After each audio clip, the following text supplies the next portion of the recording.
Hi, എനിക്ക് വയ്യാത്തതുകൊണ്ട് എനിക്കിങ്ങനെ pack ചെയ്യുന്ന വീഡിയോ ഒന്നും ഷൂട്ട് ചെയ്യാൻ പറ്റിയില്ല. നമ്മൾ മൂന്നുപേരും റെഡിയായിട്ട് എയർപോർട്ടിലോട്ട് പോവാണ്. എനിക്ക് നല്ല വിഷമമുണ്ട്. ഞാൻ ചുമ്മാ പറയുന്നതല്ല, അമ്മമാർക്ക് മനസ്സിലാവും. ഞാൻ ഒരു നിമിഷം പോലും അങ്ങനെ അവളെ പിരിഞ്ഞു നിന്നിട്ടില്ല. എനിക്കിവിടെ സപ്പോർട്ടൊന്നും ഇല്ലാത്തതുകൊണ്ട് ഞാനായിരുന്നു അവളെ കൂടെ ഫുൾ ടൈം. അതുകൊണ്ട് തന്നെ എയർപോർട്ടിലെ സീനൊന്നും എനിക്ക് ഷൂട്ട് ചെയ്യാൻ പറ്റിയില്ല. നേരെ നമ്മൾ ഫ്ലൈറ്റിൽ കയറി. ഇത് കണ്ടോ, പുള്ളിക്കാരത്തേക്ക് നാളെ ലീവ് എടുക്കാൻ വേണ്ടിയിട്ട് മാനേജറിന് മെസ്സേജ് അയക്കുകയാണ്, എനിക്ക് ഒട്ടും വയ്യ ലീവ് തരണേന്ന്. നാളെ ട്രിപ്പ് പോകണം, അതിൻ്റെ ഒരു പ്രിപ്പറേഷനാണ് ഇവിടെ നടക്കുന്നത്. ഇത്തരത്തിലുള്ള കോമഡി സീനുകളുണ്ട്. നമ്മൾ മലേഷ്യ എയർപോർട്ടിലെത്തി ഒരു റീൽ എടുക്കുകയാണ്. അതിൻ്റെ കുറച്ച് വിഷ്വൽസുകളാണ് നിങ്ങളിവിടെ കാണുന്നത്. കുറേ കോമഡികളാണ് ഫുള്ള്. അത് കഴിഞ്ഞ് നമ്മൾ നെക്സ്റ്റ് ഫ്ലൈറ്റ് കയറി മലേഷ്യയിൽ നിന്ന്.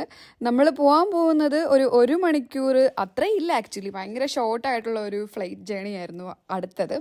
അപ്പോൾ പെനാങ്ങിലാണ്. പെനാങ് നമ്മൾ എത്തി. കയറിയിരുന്നതും പെട്ടെന്ന് തന്നെ പൈലറ്റ് ഇങ്ങനെ അനൗൺസ് ചെയ്തു നമ്മൾ ലാൻഡ് ചെയ്യാൻ പോകുന്നു എന്ന്. ഭയങ്കര ഷോർട്ടായിരുന്നു ആ ഒരു ഫ്ലൈറ്റ് ജേണി. അപ്പം നമ്മൾ പെനാങ്ങിലെത്തി. പെനാങ്ങിലോട്ട് ഇങ്ങനെ ലാൻഡ് ചെയ്യാണ്. ഇതാണ് ആ പെനാങ്ങിൻ്റെ പുറത്തെ കാഴ്ചകൾ. നമ്മൾ അപ്പം തന്നെ ഗ്രാബ് എടുത്തു. എയർപോർട്ടിൽ നിന്ന് ഇങ്ങനെ പൊയ്ക്കൊണ്ടിരിക്കുകയാണ്. അത് കഴിഞ്ഞ് നമ്മൾ നേരെ പോയത് നമ്മുടെ എയർബിഎൻബിയിലാണ്. എയർബിഎൻബി ഭയങ്കര രസമായിരുന്നു. നമ്മുടെ ബാൽക്കണീൻ്റെ വ്യൂ ഒക്കെ തന്നെ പറയുന്നത്. ഒരു ബീച്ച് ഇങ്ങനെ നല്ല നല്ല ഒരു എയർബിഎൻബി ആയിരുന്നു. എനിക്ക് വലിയ ഇഷ്ടമായി. അത് കഴിഞ്ഞ് നമ്മൾ എയർബിഎൻബി ഇങ്ങനെ കുറച്ച് നേരം കൂടെ നിന്നിട്ട് നമ്മൾ സാധനങ്ങളെല്ലാം അവിടെ വെച്ചു. എന്നിട്ട് നമ്മൾ പോയത് ഒരു സ്ട്രീറ്റിലോട്ടാണ്. അവിടെ പോയിട്ട് ഇങ്ങനെ ഫുഡ് കഴിക്കാൻ വേണ്ടിയിട്ട്.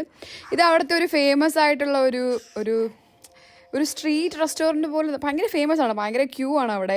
ഇതിൽ മുട്ട ഇട്ടുകൊണ്ട് തന്നെ എനിക്കത് കഴിക്കാൻ പറ്റില്ല. അവരെല്ലാം കഴിച്ചു, ഞാൻ വേറെ ഫുഡൊക്കെ കഴിച്ചു. അത് കഴിഞ്ഞ് നമ്മളൊരു കൊറിയൻ മാർട്ടിൽ പോയി.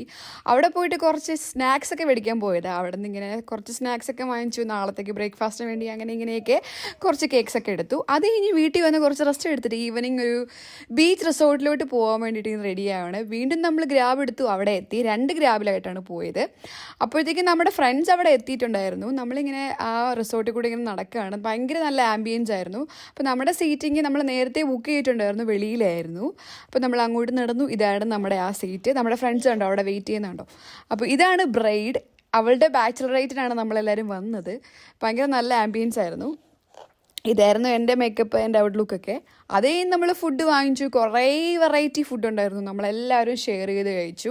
ഭയങ്കര യമി ആയിരുന്നു. സീ ഫുഡ് എല്ലാം ഉണ്ടായിരുന്നു. അതേ ഞാൻ അവിടെ ഇങ്ങനെ ഒരു കുറച്ച് ഫയർ ഡാൻസ് ഉണ്ടായിരുന്നു. നമ്മളത് എൻജോയ് ചെയ്തു. ഇങ്ങനെ കണ്ടുകൊണ്ടിരിക്കുകയാണ്. എന്താ അല്ലേ, ആൾക്കാർക്ക് ഇങ്ങനെ തീയൊക്കെ വെച്ച് കളിച്ചുകൊണ്ടിരിക്കുക. നല്ലതായിരുന്നു. നമ്മൾ കുറച്ച് നേരം അവിടെ നിന്നു. ലാസ്റ്റ് പിന്നെ നമ്മളെല്ലാവരും ടയേർഡായിരുന്നു. എയർബിഎൻബിയിലോട്ട് പോയി ഉറങ്ങി. ഇത്രേ ഉള്ളൂ. ബൈ.